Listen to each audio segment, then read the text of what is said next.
Welcome and bienvenue. I am Andrea Davis, an associate professor in the Department of Humanities in the Faculty of Liberal Arts and Professional Studies at York University. I am also the academic convener for Congress 2023, which will take place at York University next year. On behalf of the Federation for the Humanities and Social Sciences, I'm delighted to welcome you to the fourth and final Big Thinking event at this 91st Congress of the Humanities and Social Sciences. Today, Dr. Imre Szeman and Sheena Wilson will give a presentation titled Petrocultures, Reflections on 10 Years of Research and Advocacy for a World in Crisis. Today's event will take place in English and American Sign Language ASL. We have also included French simultaneous interpretation and closed captioning in English and French. An ASL interpreter should appear on your Zoom screen. To access simultaneous interpretation, please go to the bottom of your Zoom screen where it says Interpretation. To turn on English closed captioning, please navigate to the bottom of your screen and click on the closed captioning button. You may also find this button under Settings. For French closed captioning, please click on the link provided in the Zoom chat box. This information will appear again in the chat during the event for those joining us later. As this event is virtual and we're not all gathered in the same space, I invite you to take responsibility to acknowledge the traditional territory you are on and the current treaty holders. I'm speaking to you today from York University. As a member of the York University community, I recognize that many Indigenous nations have long-standing relationships with the territories upon which York University campuses are located that precede the establishment of York University. The area known as Tikaronto has been caretaken by the Anishinaabe Nation, the Haudenosaunee Confederacy, and the Huron-Wendat. It is now home to many First Nation, Inuit, and Métis communities. We acknowledge the current treaty holders, the Mississaugas of the Credit First Nation. This territory is subject of the Dish with One Spoon, Wampum Belt Covenant, an agreement to peaceably share and care for the Great Lakes region. Tikaronto's intersecting communities are comprised of those native to this land, Indigenous peoples from other territories, as well as white settlers and those people who have come here by force or otherwise as a result of slavery, colonialism, imperialism, and ongoing wars. As a descendant of Africans formerly enslaved in the Americas who were taken from their ancestral lands against their will, I am committed to what Tiffany King calls a notion of mutual care. And I recognize that a future for Black peoples is not possible without a future for Indigenous peoples by whose leave I live, walk on, and share this land. I acknowledge finally that these Americas are built on violence and erasure, and we bring these histories with us when we enter any room, any virtual space, and we must bring them into view.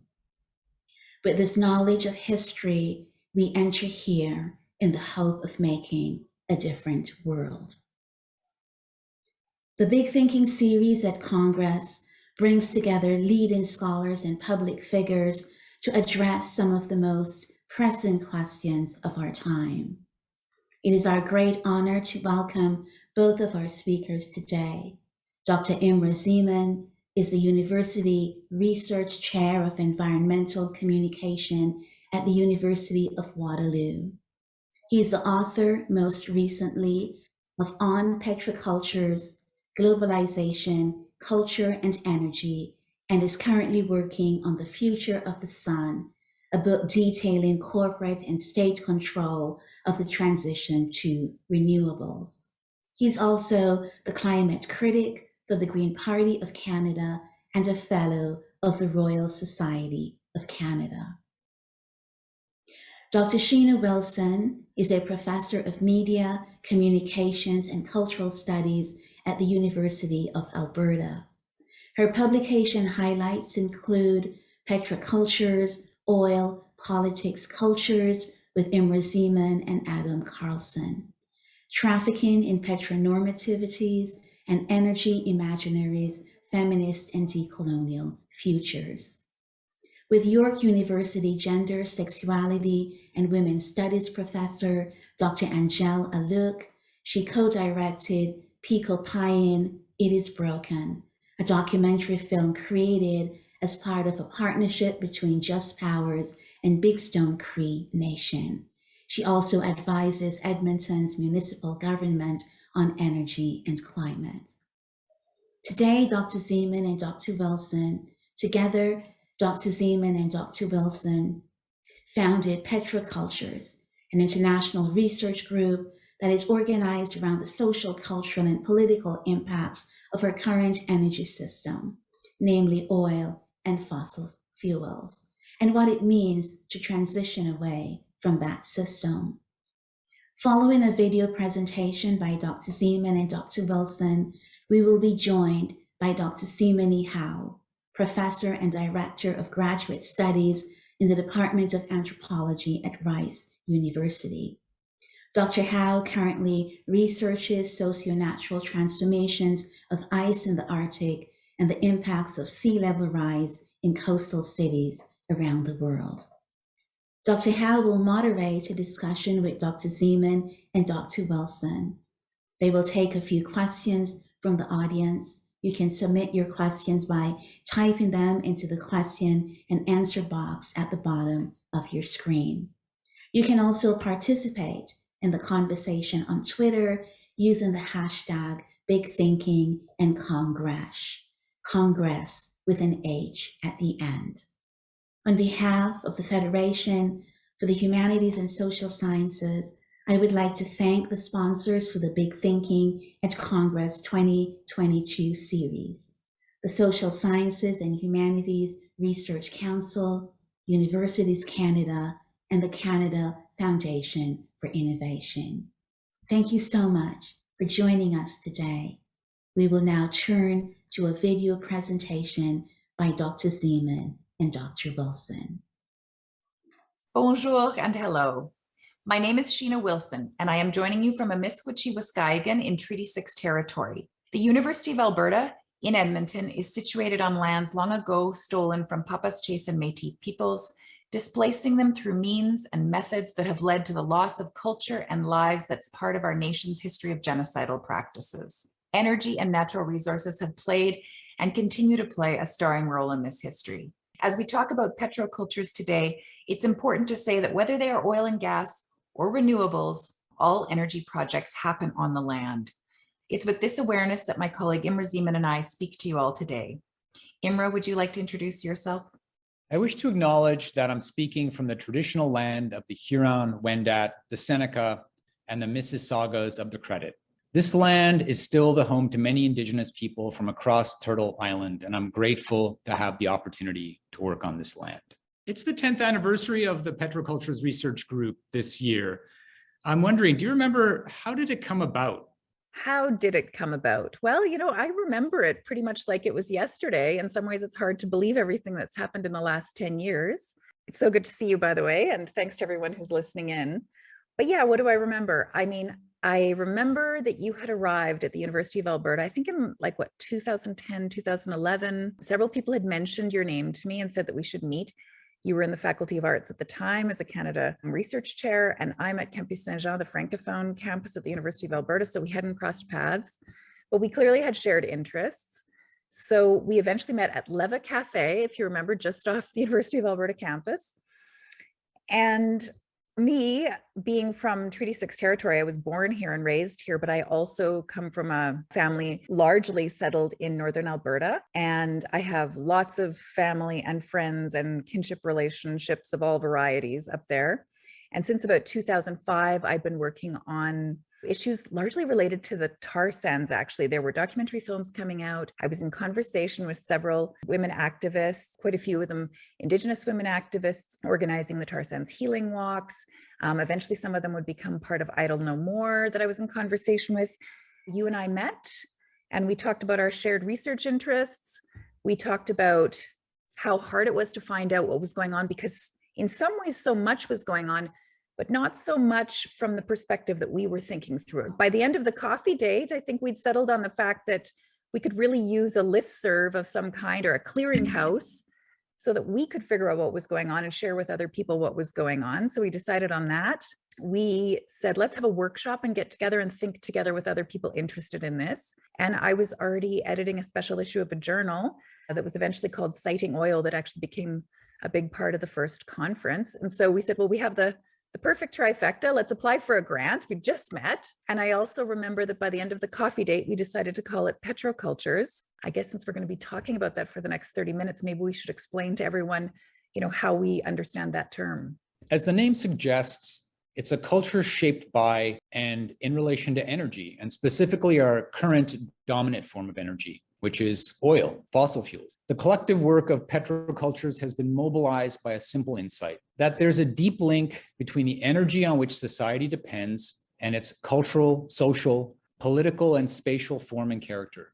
It's a critical realization that the different fuels on which we've been dependent don't only power our society. I guess what I'm trying to say there is that various kinds of fuels, they're not just inputs into our society that don't have any real impact on social political phenomenon that would have taken the same historical path of development regardless of the specific kind of energy used. Okay, so we're not saying it's just an input. Rather, the idea of petrocultures draws attention to the fact that energy plays an essential and fundamental role in shaping social, political, and cultural life, in shaping who we are and where we live and what we are. Especially since the mid-19th century, changes in the forms of energy that we've used have altered what we're capable of, how we imagine ourselves, and the spaces we inhabit. Just for instance, the structure of our transportation systems, the shape and design of our cities, the expansion of global trade, and the nature of warfare.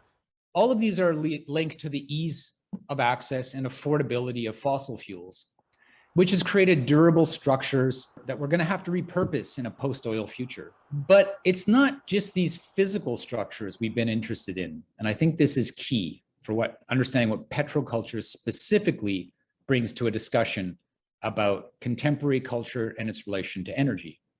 It's not just physical structures that we'll have to change.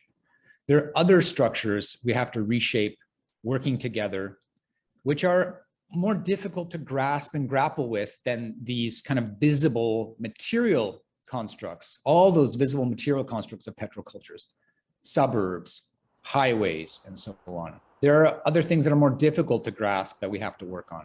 We need to contend with the psychological, the affective, and the political dimensions of petroculture, which were developed in relation to the ever-expanding use of fossil fuels.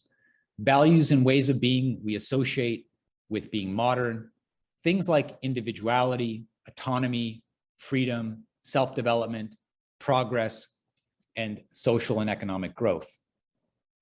I remember the historian and cultural critic Deepesh Chakrabarty saying something to the effect that the mansion of modern freedoms is built on an ever-expanding access to fossil fuels.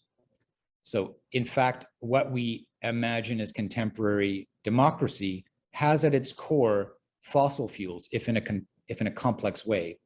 In petrocultures, what we're trying to do is figure out all of the ways in which our expanded energy use via fossil fuels, in particular post-World War II, when it really went up dramatically, but also since the discovery of fossil fuels in the mid-19th century. Does that seem right, Sheena, to you? Maybe it would help if you gave us an example of the kind of thing I'm talking about here. One of the best examples of energy defining the petroculture is automobility, right? So to be modern is to be mobile as never before. And part of this mobility is really the culture of automobility. So the automobiles had a profound impact on social life because in the West, and increasingly so actually around the world, but in the West, it's really become a necessary tool for independence and the successful management of, getting from work to home, the management of the nuclear family. And the nuclear family itself has become so intrinsic to the neoliberal construction of personal success. So when I say that I talk about the development and maintenance of the nuclear family as the accepted norm for how we're supposed to live together, and the ways that women and men must independently reproduce household tasks over and over and over again, tasks that could have been socioculturally developed collectively or in other ways, and relieved families of so much reproductive work. So the mobility and housing needs of the nuclear family have shaped the design of urban and suburban living in petrocultures, just as the number of consumer goods that we buy shapes the marketplace. And then we just accept this, right? In advertising and film, there's a really non-critical sociocultural acceptance of the automobile as a sign of individual freedom. So mobility, being part of the construction of a petrocapitalist society and other fossil fueled machines, means that if we shift to another power source, that doesn't automatically mean that we're shifting our ways of living and being. So take the electric car, for example. It promises a low carbon mode of travel. So lots of people assume it's a way to transition from petroculture to something else, right? But is it really? I mean, I argue that it's not. In a recent article called Trafficking in Petronormativity, I talk about the need for what I call deep energy literacy. And deep energy literacy really means the ability to assess energy transition strategies for more than just their ability to decarbonize, but for their ability to really address the root causes of the current climate crisis, which are about extractivism and exploitative ways of seeing and relating to others on the planet. So taking up the example of automobility again, deep energy literacy is about seeing beyond the fuel source to the social relations that need to be remade. So regardless of whether the vehicle is powered by fossil fuels or renewable electricity, like, let's say you have solar panels on your roof fueling, the electric charger in your garage, automobility retains all of the connections I've just spoken about around mobility and independence and the nuclear family and capitalism, and of course, colonization, because roads are one means of colonizing these stolen lands that we now call Canada.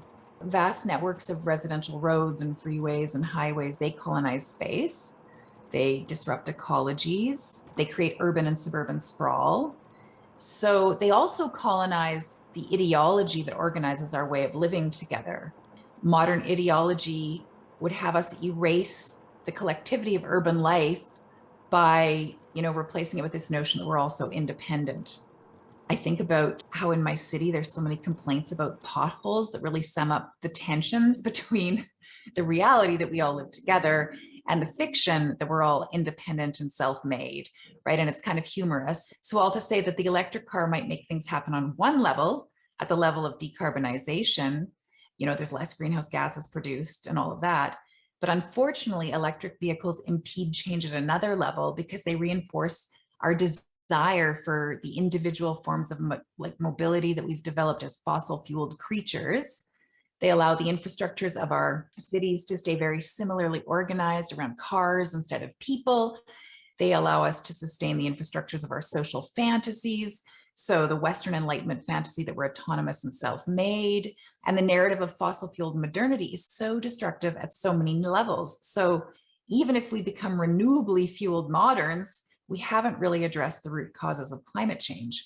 We won't really have transitioned all that much. And I have to say the degree to which the electric car has been so widely accepted as a sign and symbol of the renewable era by governments and politicians, but also because it's sort of what citizens can handle right now, doesn't really do too much to disrupt the petrocultural status quo. There's one other point I'd like to add, if that's okay. The process of a century and a half of what our friend and colleague Jeff Diamanti has called energy deepening, which means the way in which fossil fuels get stuck deeper and deeper and still deeper into our lives. This process of energy deepening, it makes us difficult for there to be a quick transition from fossil fuel society, even if there was a quick change in the kind of fuel we use. To take your example of the electric automobile, if there was somehow a possibility to switch immediately from fossil fuels to, let's say, solar energy or other kinds of renewables, much of global society would nevertheless still be a fossil fuel society because its values and beliefs are tied so deeply to the energies provided by oil, gas, and coal. That's part of why we find ourselves at present stuck in an impasse with respect to climate change. Moving too slowly in terms of policy, because moving faster, I think, means we have to become different kinds of creatures, both individually and socially, and in a fundamental way. Social change of the kind demanded by climate change, it can feel threatening and uncertain. One of the dominant narratives in current climate change discourse, it relates to hopes that new technologies like blue hydrogen or carbon capture, utilization and storage, that these new technologies, the ones in fact promoted in the current federal budget as a way of addressing Canada's deferred CO2 levels in relationship to the Paris Agreement, there's this hope that these new technologies will make social change unnecessary by managing the outcome of our practices rather than changing the practices themselves.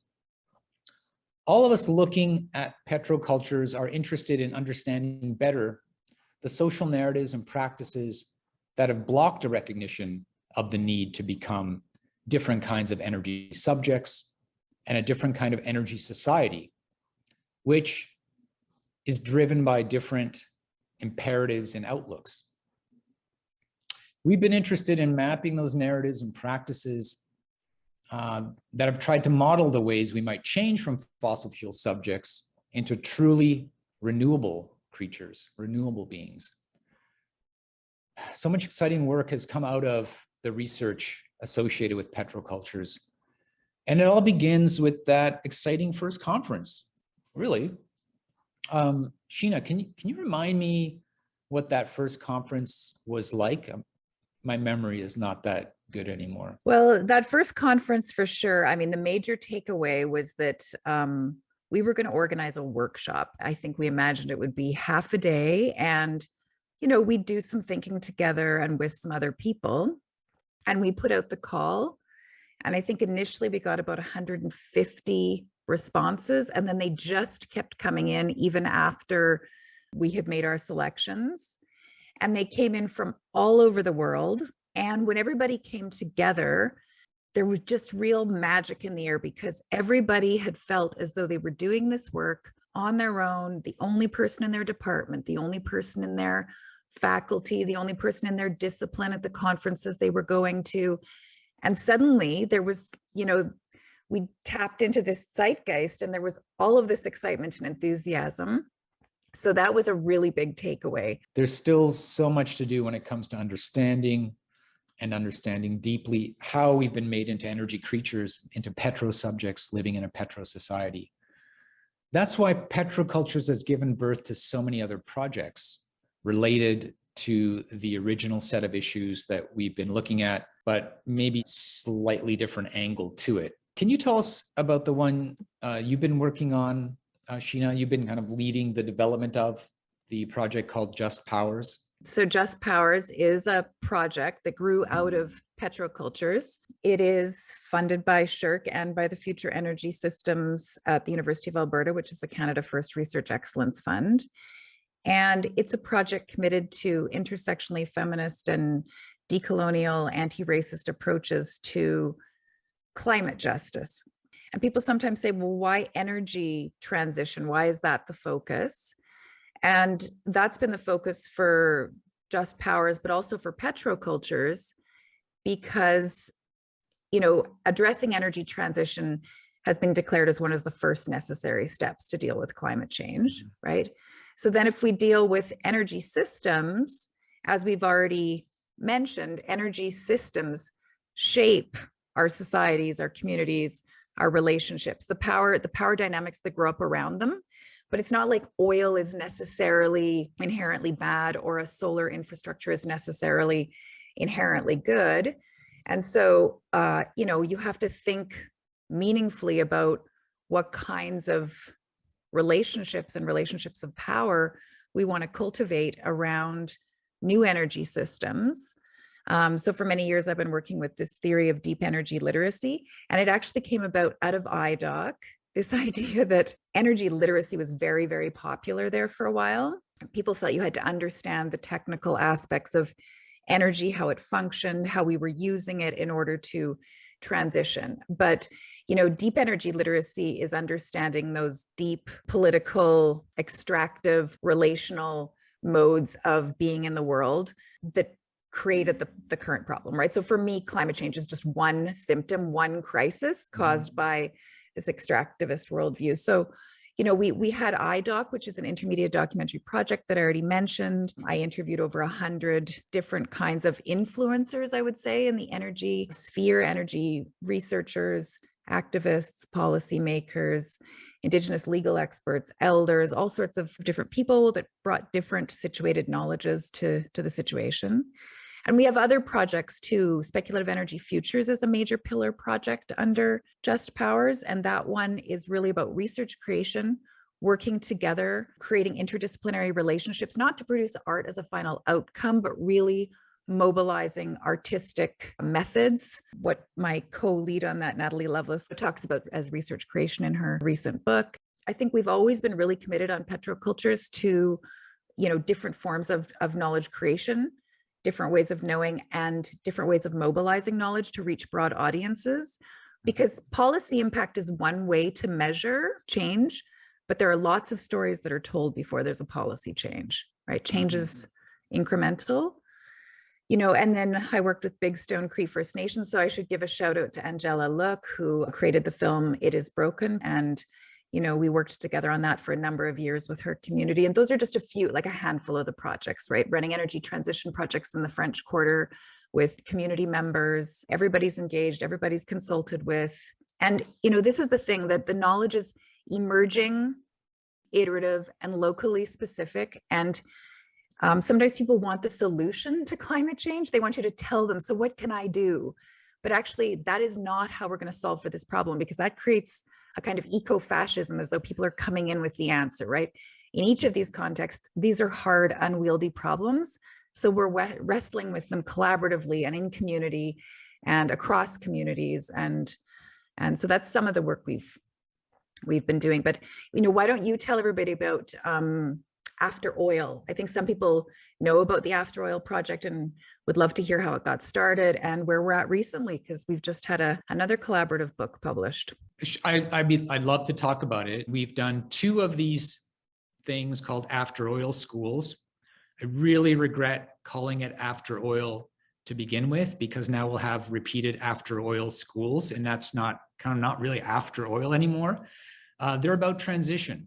They're about the first one was about focusing on transitions away from oil. The second one was about transitions to solar and what that might look like. And I'm coming back to something that we were talking about earlier about unique ways of producing knowledge, which is something that happens in Just Powers as well. This was at the heart of the idea of the After Oil project. Kind of thought like, instead of everybody, we were reading a lot of things and they were kind of saying the same basic points.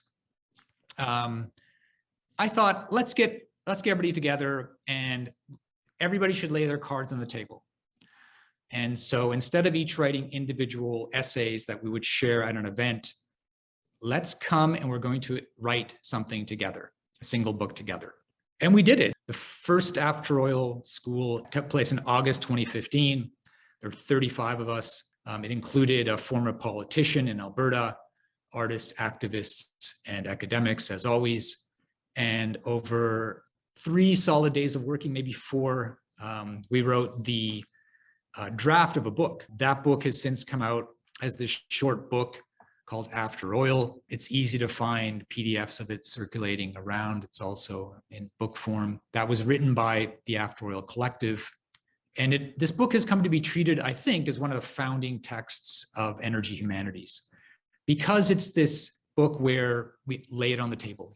Here's what's at stake in addressing the significance of a petroculture, undoing its impacts and its effects, and then giving us some clues and some codes about where we're going to go next. So if I didn't learn my lesson the first time around about getting a bunch of people together to write a book, over a few days, my colleague Darren Barney at McGill University has also been very important to Petrocultures. He enticed me and my colleague Mark Simpson at the University of Alberta to help him stage a second after oil school. So at the second event, which was held in 2019, I believe, in conjunction with the Canadian Centre for Architecture in Montreal, I think the final number, Sheena, was 70 people we brought together. And we gave ourselves only 2 days. I don't understand what we were thinking. And again, we were tasked with producing a single book with a single voice over time, of course. And we came up with something, and it has just been published by the University of Minnesota Press, and it's called Solarities.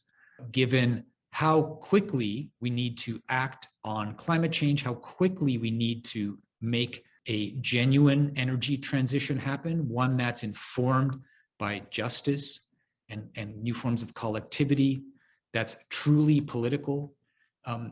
I think we have to keep doing the kind of work that Just Powers is doing, and that this sub-project of Petrocultures called After Oil is doing. I mean, I think one of the things that we have done in interesting ways is respond to the challenges that, SSHRC put out there 2 or 3 decades ago to be interdisciplinary, and then the grand challenges. We've really, worked in collaborative and innovative ways. And certainly there are other adjacent research groups doing interesting things, but I think the way we're working collaboratively and building knowledge and breaking down disciplinary silos and building up new ways of integrating knowledge, I think are also a really important legacy of the first 10 years of the Petrocultures Research Group. So all I can say is that it's an open invitation to anyone who's interested. Petrocultures, it was really an invitation, and 2 of us alone could have done none of what has happened, right? It really took off, and that is really because of everybody that's part of the Petrocultures Research Group, whether it's the 60 core members or the hundreds of people across the planet doing this kind of work and showing up at the events and submitting and contributing and thinking together with us. So that's fantastic. It's been a real ride. So what do you think is next? Somebody told me that this might be the time for a new logo, that this might be perhaps even a time to rename the organization. I think that we have to kind of keep the legacy of the moment of our origins. And I think people know that we're not kind of committed to there being a constant petroculture. But what else? I know for me, there are 2 directions that are important. One of them is to try to make the connections between the research that we're doing within this organization and the activities carried out by policymakers specifically. This is a challenge, of course, but it is crucial for those policymakers to be informed about the ideas that we have about energy and about the ways in which energy is deeply sedimented into our social ways of acting and believing and being. It's not part of the discussion that happens at policy levels. Still too much about numbers. Like you, I do policy advising, and I advise, committees and council about ways they could think differently. And when everything's going fine, people are willing to take that on and wrestle with these complicated issues. But a lot of times it comes down to the bottom dollar or old decision-making practices, and people fall back on what they know, even when we know what we know and how we're doing it is broken. And so I guess it's just about continuing to do the work and saying some of the same things again and building our knowledge, but also I think giving ourselves permission to fail. Not every experiment is going to succeed. Not every experiment has to be, translatable to another context. Some of them will be locally specific. Not every solution will be scalable, I think we just have to keep having those conversations and allow for failure and allow for redirection. I mean, all we can do is transition with the technologies we already have. This is what I learned from the scientists. Any technologies under development at best are going to take 8 to 10 years to be on the market. 2030 is 8 years away. We don't have a lot of time to wait for new tech, to wait for the next generation of solar. And I think that we really need to think about what we value now. So policy and science, but always with the understanding that the one thing that we can change are those soft infrastructures, the social, political, economic relationships that really are of our own creation, and we can do that. They're the hardest changes in some ways, but we can do that if we have a collective will. So I guess it's about continuing to have those hard conversations and seeing where they take us and listening well.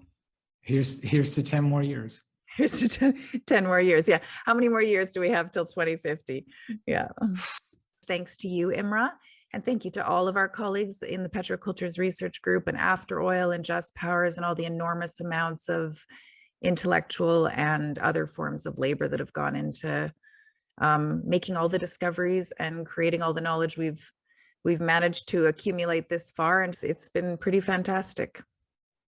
And thanks to Shirk, I suppose, who funded quite since we're speaking in their series. Yeah. Thanks to you, Sheena, and thanks to everyone who's been along for the ride.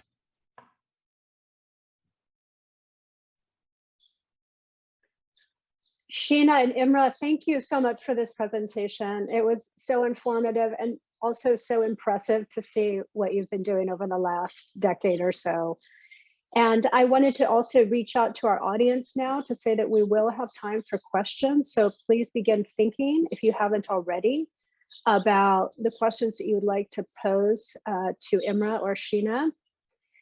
Again, this was just a super compelling story, and I loved hearing the origin stories of After Oil. I loved hearing about Just Powers and the Petrocultures Research Group, and really all you've been able to do both in a critical space as well as a productive intellectual space. But it also seems, and we hear this in the presentation, that we do have a long way to go. And so maybe some of our audience questions will pose those sorts of questions to us also. I wanted to start out by asking you, Sheena, if I can direct this question to you. You point out in the presentation how deeply settler colonialism has been imprinted in these spaces and places, and how petrocultural living is a key and component part of that story. And we see examples like land seizure, automobility, how those are taken for energy production. I'm curious to hear, though, do you see other links between petrocultural life, petrocultural histories, and the toxic relations that infect our society today, in addition to settler colonialism? And here I'm thinking of the dynamics of sexism and racism, but the list could go on. Are there ways in which petroculture continues to offer toxic relations to us all? Thanks for the question, Szeman, and thanks for being here. I mean, the short answer is yes. I see that everywhere, right? That what we really need to do, we really, you know, the problem isn't climate change or the need for energy transition. Really, the problem is those extractive relationships that are at the foundation of modern life, kind of the denial of the body, the denial of the land, the denial of some bodies more than other bodies. So I think we can see it everywhere we look, right? Efficiency is kind of the antithesis of recognizing our humanity. This drive for no redundancy means that we're not going to be very resilient in the face of any kind of onslaught, whether that's an onslaught from, you know, well, I think here in Alberta of the education system, the post-secondary education system, and the onslaught there through, you know, basically seizures of funding, so that we're all less educated and less able to think critically about these root causes and root problems in our society that are really what we need to address, right? By addressing the injustices in society, we will address climate change. because those are at the core of the problem, right? The reverse is not true. If we decarbonize, it won't really do anything for all of these injustices. So we have to think about them simultaneously. So yeah, thank you for the question. Yeah. I think it's really important that acting simultaneously, right? Recognizing that injustices beget other injustices and that it's tied up into these fossilized relationships. So I think it's fundamental. And as we're imagining resilience, often it's used in terms of environmental resilience, but it's just as pertinent that we have human resilience. So that's why I think the work that you've been doing has been so important, especially in addressing these kinds of injustices. Yeah, I think one other thing is that I hear people often say, well, we just really need to take action on these things and we can worry about injustice later, but that's not how systems are created and that's not how it works, right? So yeah, exactly. Idea. Exactly. Imre, I have a question that I wanted to point in your direction also. You mentioned in the presentation that we need to become different kinds of energy subjects and to imagine a different kind of energy society that's driven by different imperatives, different outlooks, and how your work has been sort of mapping those narratives and practices and potentials, I would say. And you talk about modeling the ways that we might change from fossil fuel subjects into truly renewable creatures. I really like this concept, truly renewable beings. So I want to ask you, Imre and Sheena, if you want to follow up on this too, what might we look like as post-petro subjects? And how do you see the shape of society and persons living within these societies changing as we morph and transform into, hopefully, a post-petro subjects? Always the easy questions at the beginning, but thank you, Szeman. I think there are some hints of it that other thinkers have given us already. One of them has to do with the nature of the day.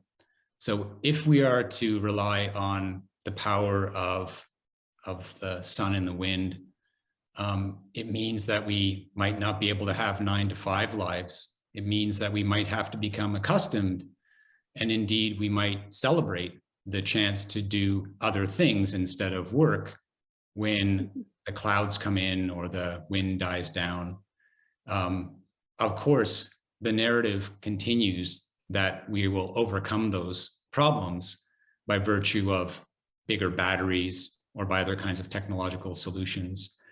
But I suppose what I've been trying to argue is that we should celebrate those changes, because I can't say that this society seems very healthy the way that it is. And I don't think that many of us in it enjoy living in it or celebrate living in it. Certainly, we don't like the impact that we make on the environment. We don't like what the future looks like being the way that we are and how we imagine what it looks like we're going to be in the world.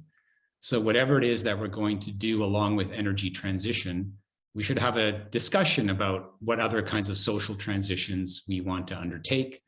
And a lot of that, I think, means about changes to the day. I think as well, there's this there's a sensibility that we have to cut back. We have to go into a kind of a degrowth. We have to make sacrifices in order to live with different forms of energy. And I don't like that language. I think that that is only true if we still imagine having lots of energy in the way that we have been, so that there's always a compromise with not using as much. In fact, I would say that trying to puzzle out how we might live with different forms of energy already gives us a sense of how else we might live. It's still something in progress. It's still something that's unfolding. And I suppose what I'm trying to figure out now in my recent work is where the openings are to allow that to happen, but also what's standing in the way, because there's a very, very deep, the status quo has an interest to keep things as they are, even if we move to a renewable society. But Sheena, I'd love to hear your ideas as well. Well, and I think from the beginning, we've talked quite a bit about these things, and I I also, try to provide similar messaging to students and to communities when I work with them, and just say, let's meaningfully think about what we actually like about this time period, this, age of oil. What are some of the benefits, and what isn't actually so great? And what would we want to change? Because I think actually transitioning to other ways of living could be so much better than how we're living now, that the response that it will somehow be lesser is, a really fear-based response. But there are other ways to think about what it means to transition and what we're transitioning to, right? There are vested interests in making us think we're transitioning to a lesser than model, right? Mhm. Yeah. I really like that exercise. I hope I can borrow it from you to sit with students and with others and community members and really ask the question, what do we really appreciate? What makes us thrive in this context, this fossil fueled context? What do we want to preserve without those mechanisms to live very fulfilling lives? And then what would we rather leave behind? Because there is a lot of detritus to leave behind. I have another question here from the audience I'd like to pose, and that is, how do we maintain public attention and focus on climate change even during other crises? I'll let you fill in the blank as to what that crisis might be, COVID-19 being one of them. How do we sort of move forward on climate action while also attending to these other very dramatic and catastrophic situations? Sure, if you don't mind, Sheena, I'll jump in. What I think is fascinating about the moment that we're living through is that we have a sense that there isn't a lot being done on climate change. And at the same time, it's front page news. It's something that governments have to deal with in a way that hasn't been the case, wasn't the case even 10 years ago. So when we have a crisis like COVID, or I would say the current war in Ukraine, it does get figured very quickly in relationship to climate change or to energy. And we can learn from that about what we might want in these changes. So from COVID, I think what stands out to me is this realization that even with a lot of the practices that we normally do in our kind of common everyday life, lack of air travel, less use of all kinds of energy, reduction in global trade, we didn't really cut that much use of energy out of our system, which tells us about how much work we have to do. Indeed, kind of into the second year of COVID, we were right back where we started from, and the amount of CO2 and other greenhouse gases in the atmosphere continues to increase. So I would say that crisis actually gives us something to hold on to. And I think it's true of the war in Ukraine as well. There's immediately this rush to decide on the part of some governments that what we need is a lot of fossil fuels. But that produces a kind of a pushback. There is then a discussion about that maybe what is best for geopolitical safety on the part of some governments is actually getting away from those kinds of fuels that can be shut down at any given minute. And this then produces a really compelling push, I guess a stronger push in a direction I think we're already heading. So these crises, what I would say is they do keep our minds on climate change, because we're always thinking about climate change at this moment in a way that I think is very productive. Whether we're doing something about it in a substantive way is a different question.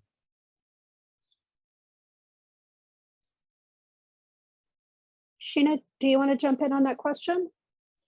I guess I would also say too, that if you think about extraction, these extractions that are happening, then COVID, for example, becomes a good example about how we can all take action on being less extractive, right? Instead of trying to, at the beginning of COVID, there was a lull. Then when this was going to be the way life was, well, then we really ramped up and everybody had to now neoliberal perform, and you didn't even have 10 minutes to walk between meetings, or, and we do these things to one another. There's no grand master making this happen. It's our own master narrative, right? About modernism and productivity that creates this. And so if we think about, I won't use the example of the war in Ukraine, it's more complicated, but if we just think about COVID and how we adapted to COVID, some ways in which we adapted to COVID reduced energy. Others are kind of false promises of reducing energy, as Imre mentioned, right? Or even the idea that going all online is somehow not having an environmental impact. And I think it's also about those, human energies and labors that technology is always supposed to replace, the ever promise that never actualizes, right? And so we need to think about how we're doing these things to one another every day. We maintain these systems and we do them in small ways, and we do them in huge ways, huge industrial ways that impact the climate on a global scale, but that we could change. It was an opportunity to change the way we lived. And in many ways, we found ways to adapt and be more of the same modern humans rather than taking up the challenge for change that, the pandemic proposed. So. Redundancies, habits, they're difficult to break and to break down.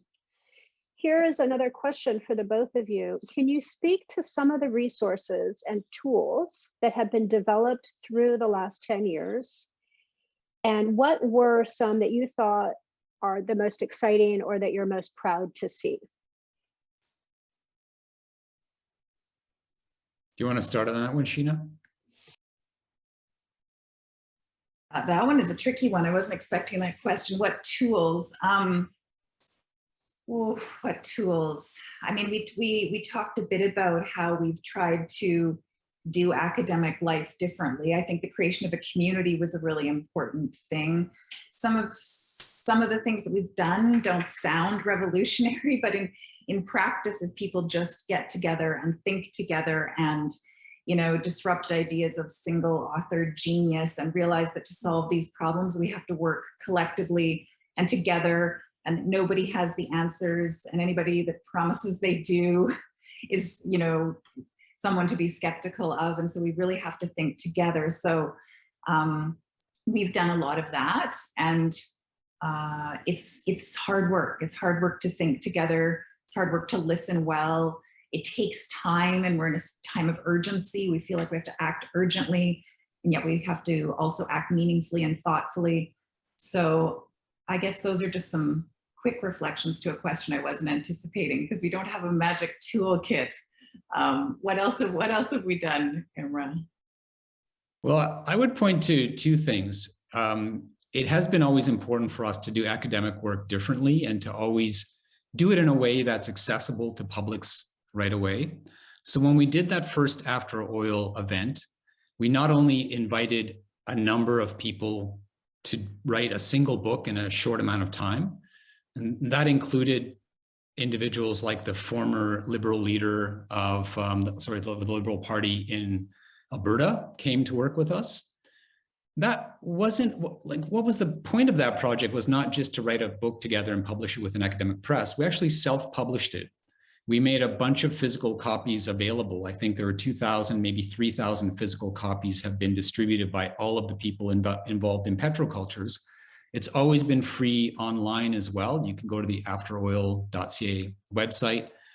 And I think that's one I would point to that in part because I come across that book and reference to that book all the time. People talk to me that they've seen that book. It's had an impact on them. It's been easy to access.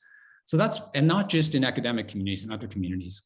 I guess the other thing I would mention is a project that Sheena and others were involved in that had to do with some work that we did with high schoolers around the world.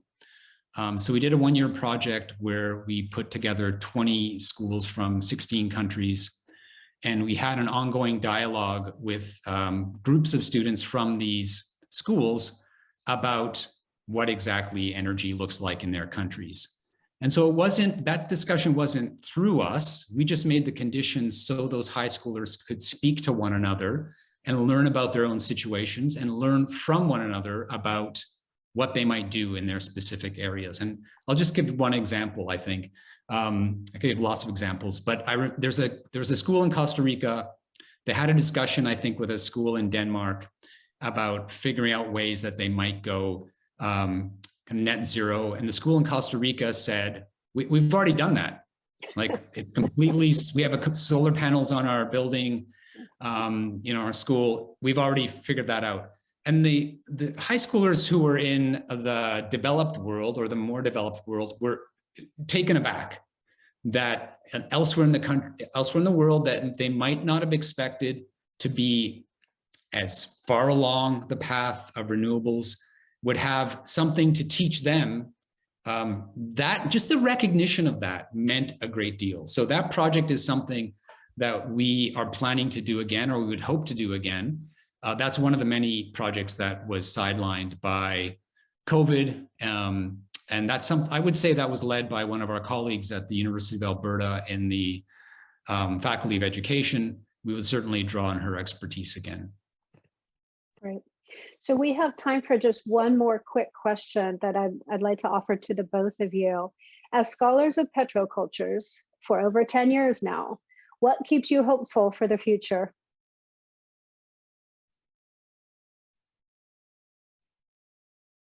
Well, I'll just say this in brief. I feel that there are enormous changes that have been happening in relationship to energy, in relationships both to the physical apparatus of energy, the ability of renewables to produce a lot of energy with a limited amount of cost to develop those technologies, but also simply in the discussion that we are having around the necessity of creating a renewable society. This is not something that existed 5 years ago, 10 years ago. It's just part of what is out there now. At the beginning of 2021, with the election of Joe Biden, Bill McKibben said I think it was in the New Yorker, that the age of oil is over. And those kind of pronouncements can come back to bite you, especially given the kinds of things that are unfolding. But I think that's right. I don't think we're going to have a situation now where, despite pushback from oil companies, despite the very weak decisions by the Canadian federal government about the direction it's going on energy, despite those kinds of things, there's not going to be a situation when we're going to completely rely on fossil fuels. That really is over. And so what keeps me hopeful is to see what's actually determinately happening. Whether or not we ourselves are making that adaptation, we're adapting to these new renewables in the way that I think we've been talking about in petrocultures, that I think remains to be seen. But I think that discussion is going to come next in a substantive way. Let's hope that Bill is right. Sheena, a really quick response about what keeps you hopeful, what keeps you going, what keeps you motivated. Well, I would say, like Imre, it's kind of exciting when you say things and you remember 10 years ago, people really scoffing at things. And now that vocabulary or those attitudes have become part of policy meeting discussions and that kind of thing. And the other piece of it is that I don't feel hopeful every day, right? It isn't always hopeful. But the one thing that does keep me going is all the community relationships and the connections and all the people that actually care and want to make this happen, and the ways that on a local level, people are working together to make a difference. Now, whether it'll make a difference at the speed and pace that we need to address this problem is one thing, but it does make the everyday more livable and makes us all more resilient. Great. Beautifully put. Thank you both. We're out of time for questions, but thank you to the audience for being here with us and for taking the time to think through this. And especially thank you to Dr. Imre Szeman and Sheena Wilson for this insightful discussion on Petrocultures Reflections on 10 Years of Research and Advocacy for a World in Crisis. It's been such a pleasure to speak with the both of you and to join you for today's Big Thinking lecture. On behalf of the Federation for the Humanities and Social Sciences, thank you to the Big Thinking series sponsors, the Social Sciences and Humanities Research Council, Universities Canada, and the Canada Foundation for Innovation. If you would like to revisit today's presentation and this conversation, the video will be available on the Congress 2022 platform in the coming days. Today's lecture is the fourth and final Big Thinking event at Congress 2022, and I hope that you've enjoyed this year's series on the theme of transitions. As Congress continues, you can keep participating in the conversation on Twitter using the hashtags, hashtag big thinking and hashtag Congress. That's with an S at the end, Congress with an H at the end. And thank you all for joining us today. I hope you enjoy the rest of Congress 2022 and that we'll see you again at Congress 2023. Be well, everybody.